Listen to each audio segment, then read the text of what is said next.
आप सभी शिक्षक साथियों का स्वागत है आपके अपने YouTube चैनल बेसिक की पाठशाला विद मनीष में। साथियों, आज के इस वीडियो में हम बात करने वाले हैं कि प्रेरणा पोर्टल पर किसी नए बच्चे का नामांकन हम कैसे करेंगे, रजिस्ट्रेशन कैसे करेंगे। वीडियो बहुत ही ज्ञानवर्धक होने वाला है। चैनल पर पहली बार आए तो चैनल को सब्सक्राइब करिए, वीडियो को लाइक करिए, ज़्यादा से ज़्यादा शेयर करने का प्रयास करिएगा ताकि हमारे अन्य शिक्षक साथी भी ऐसी जानकारी से अपने आप को अपडेट कर पाएँ। तो सबसे पहले आप अपने मोबाइल फ़ोन या लैपटॉप के क्रोम ब्राउज़र में आ जाएँगे और यहाँ पर prerna.up.in लिख करके सर्च करेंगे। जैसे ही आप सर्च करेंगे आपके सामने इस तरीके से mission Prerna department of basic education लिखा हुआ दिखेगा, आपको इस पर क्लिक कर देना है। जैसे ही आपने इस पर क्लिक किया आपके सामने इस तरीके से एक पॉपअप बॉक्स ओपन होगा, इसे आप क्रॉस पर क्लिक करके हटा देंगे। अब आपके सामने प्रेरणा पोर्टल का होम पेज खुला हुआ है। आप देखेंगे तो बैंक डाटा अपलोड लिखा हुआ दिख रहा है, इस पर टीचर लॉगिन पर क्लिक करेंगे और आपके सामने इस तरीके से लॉगिन का पॉपअप बॉक्स ओपन होता है। यहाँ पर लॉगिन फॉर न्यू रजिस्ट्रेशन 2025-26 लिखा हुआ दिख रहा है। आपको इस पर क्लिक करना है और अपने रजिस्टर्ड मोबाइल नंबर का प्रयोग करते हुए वेरीफाई कर लेना है और ओटीपी के माध्यम से आपको लॉगिन हो जाना है। अब आपके सामने आपके विद्यालय का प्रेरणा पोर्टल का होम पेज ओपन होकर के आ गया है। आप देखेंगे तो सबसे पहले आपको यहाँ पर 3 सूचनाएं रेड कलर में दिख रही हैं।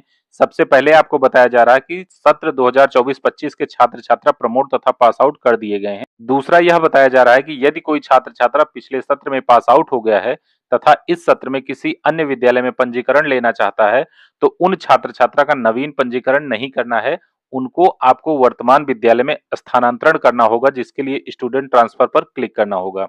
तीसरा आपको यहाँ पर बताया जा रहा है, सभी अध्यापक सत्र 2025-26 के छात्र-छात्रा को वेरीफाई कर लें। यदि कोई छात्र-छात्रा विद्यालय में नहीं है, तो उन्हें डिलीट कर दें। साथियों, अगर आपको छात्र-छात्रा को वेरीफाई करने में कोई दिक्कत आ रही है, तो मेरा ऑलरेडी वीडियो यूट्यूब पर अपलोड है, उसका लिंक मैंने डिस्क्रिप्शन बॉक्स में दे रखा है। आप वहां से जाकर के उस वीडियो को देखें और आप जान पाएंगे कि किसी बच्चे को आप प्रेरणा पोर्टल पर वेरीफाई कैसे कर सकते हैं।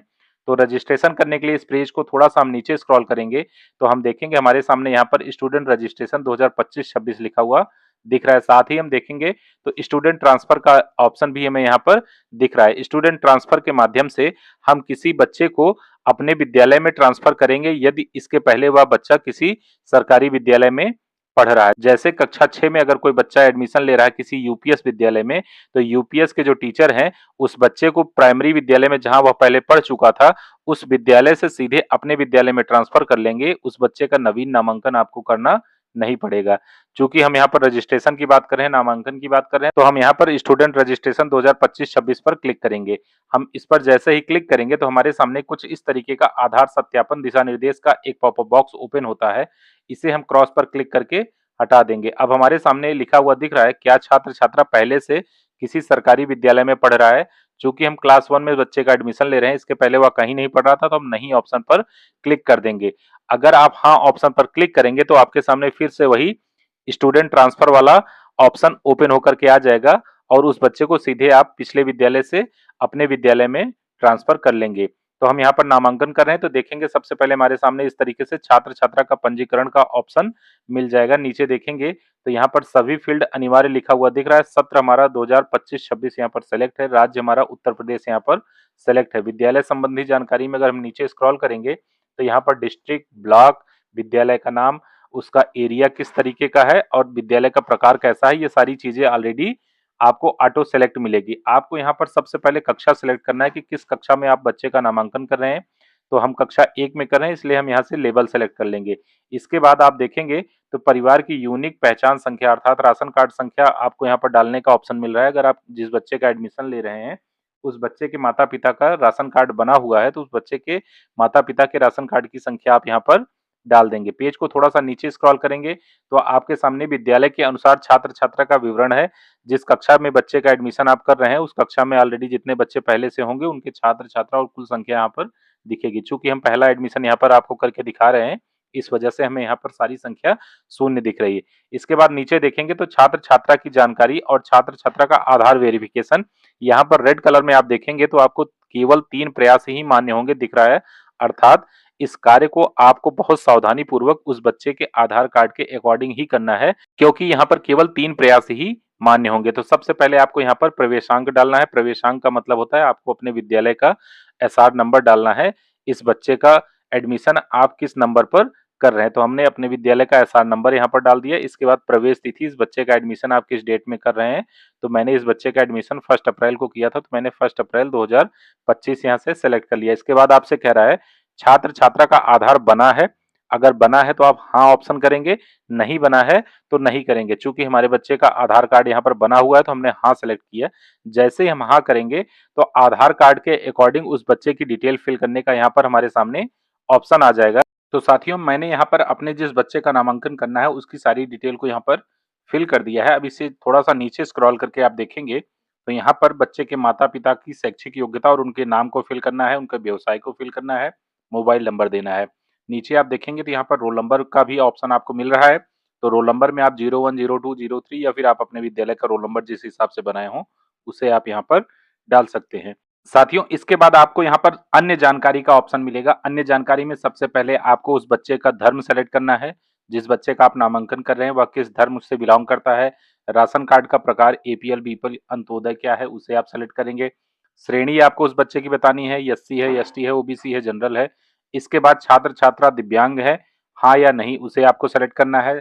बच्चे के जनपद का नाम, उसके विकासखंड का नाम, क्षेत्र का प्रकार, ग्राम पंचायत का नाम, पिन कोड और बालक बालिका आउट ऑफ स्कूल है या नहीं, ये सारी एंट्री आपको यहाँ पर फिल करनी होगी, सेलेक्ट करनी होगी। इसके बाद नीचे आप देखेंगे तो प्रोसीड टू सेव आपको लिखा हुआ दिख रहा है। इस प्रोसीड टू सेव पर आपको क्लिक कर देना है। जैसे इस प्रोसीड टू सेव पर आप क्लिक करें तो आपके सामने इस तरीके से स्टूडेंट आधार वेरिफिकेशन स्टेटस सामने आ जाएगा। आप देखेंगे तो आपको यहाँ पर उस बच्चे का नाम दिखेगा, उसका जेंडर दिखेगा, जन्म तिथि दिखेगी और साथ ही साथ यसओ या फिर सीओ में जो नाम लिखा हुआ है वह नाम आपको दिखेगा। नीचे आप देखेंगे तो आपको यहाँ पर आधार सत्यापित करें और आधार की जानकारी बदलें।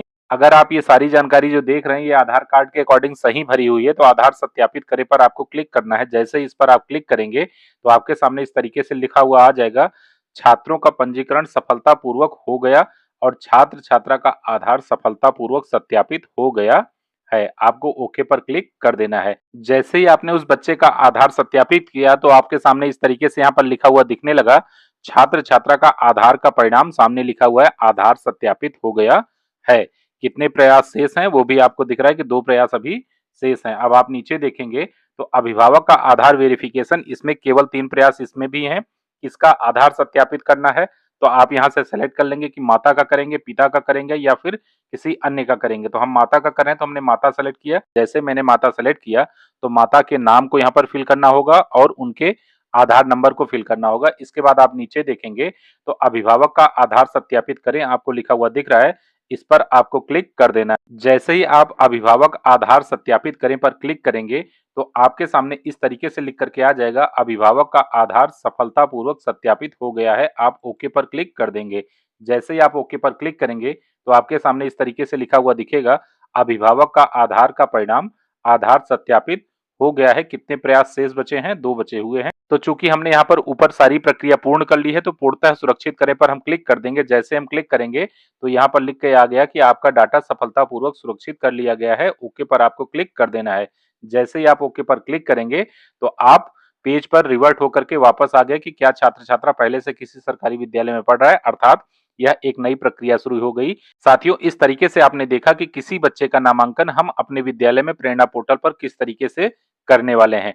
उम्मीद है वीडियो आपको इन्फॉर्मेटिव लगा होगा। चैनल पर पहली बार आए तो चैनल को सब्सक्राइब करिए, वीडियो को लाइक करिए, ज्यादा से ज्यादा शेयर करने का प्रयास करिएगा ताकि हमारे अन्य शिक्षक साथी भी ऐसी जानकारी से अपने आप को अपडेट कर पाए। बहुत बहुत धन्यवाद।